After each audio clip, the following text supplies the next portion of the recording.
Most fake people don't reveal themselves through insults. They reveal themselves through ambiguity. They keep everything soft, vague, and polite on the surface because vagueness gives them power. If you can't pin down what they mean, you can't hold them accountable. So today, I'm giving you one polite phrase that instantly exposes a fake agenda. Here it is. Can you clarify what you mean by that? Say it calmly, no sarcasm, no anger. Then stop talking. That sentence works because fake behavior depends on hidden meanings. A fake person wants to imply, not state. They want to hint, not commit. They want to pressure you without owning the pressure. They want you to react emotionally while they stay reasonable. And clarity kills all of that. Watch the pattern. A fake person uses concern as a weapon. I'm just worried about you. Or people are saying things. Or I don't want to be negative, but they throw smoke into the room and then wait for you to panic. If you panic, you start explaining. If you explain, you hand them control. But when you ask, can you clarify what you mean by that?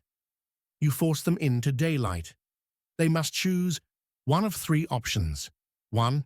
Say the truth out loud. 2. Admit they have no real point. 3. Backpedal and disappear. That's why they panic, because their advantage was the fog. Here's the deeper psychology. Confident, honest people can handle clarity. They don't fear specific words. Only people with a double message fear being asked to define it. So use the phrase in 3 situations. First, passive aggression. Someone says, "Wow, must be nice." You reply, "Can you clarify what you mean by that?" Now they can't hide behind tone. They must own the meaning. Second, gossip, disguised as information. They say, "I heard something about you." You reply, "Can you clarify what you mean by that?" Then pause. If they're real, they'll speak directly. If they're fake, they'll retreat into vagueness. It's nothing. Third, guilt pressure. They say, "If you cared, you would do this." You reply, "Can you clarify what you mean by that?" It forces them to admit they're trying to control you. Now let's talk about the most common fake response. They'll say, "You know what I mean?" That line is pure manipulation. It's a demand that you accept their implication. Your answer is simple. "I don't. That's why I'm asking. Can you clarify?" Then silence. Or they'll try to shame you for asking, "Why are you being so defensive?" You respond, "I'm not defensive. I'm asking for clarity." Then silence. Notice the method. Short sentences, no emotional fuel. You're not debating. You're setting a standard. Speak clearly or don't speak. To make the phrase even stronger, pair it with one optional follow-up. "I want to respond accurately." This makes you look fair, not combative. Then stop talking again. The pause is part of the weapon. Count to 3 in your head. Let the discomfort sit with them, not with you. Here's how it plays out in real life. In a friendship, they say, "You've changed." You say, "Can you clarify what you mean by that?" If they're genuine, they'll describe a behavior and a feeling. If they're fake, they'll turn it into a vague accusation with no details. In dating, they say, "I just feel like you're not enough lately." You say, "Can you clarify what you mean? What exactly is missing?" Fake people hate specifics because specifics can be measured. They prefer endless dissatisfaction because it keeps you chasing.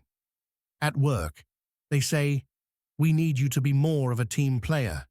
You say, "Can you clarify what you mean? What specific behavior would you like to see?" Now it becomes actionable, or it exposes that it was just a vague pressure tactic. And here's the crucial rule. Clarity once, boundary twice. If they refuse to clarify, you don't keep chasing the truth. You end the conversation. Okay, if you want to discuss it clearly, I'm open. Otherwise, I'm done.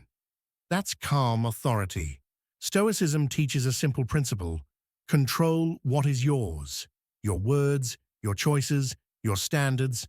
You can't control if people are fake, but you can control whether you participate in their fog. So try it for 7 days. Every time someone uses vague criticism, implied threats, or emotional smoke, use the phrase, say it once, stay calm. Let the silence stretch. You'll notice something instantly. The room changes, because clarity changes the hierarchy. The person who asks the clean question becomes the one in control. And here's the final lesson. You don't expose fake people by fighting them.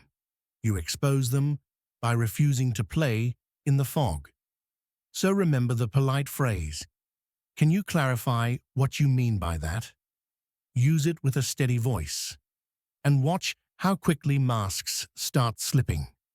If you want a second backup line, use this. Let's keep it specific. Specificity is a lie detector. The calmer you are, the clearer you become. And clarity is protection.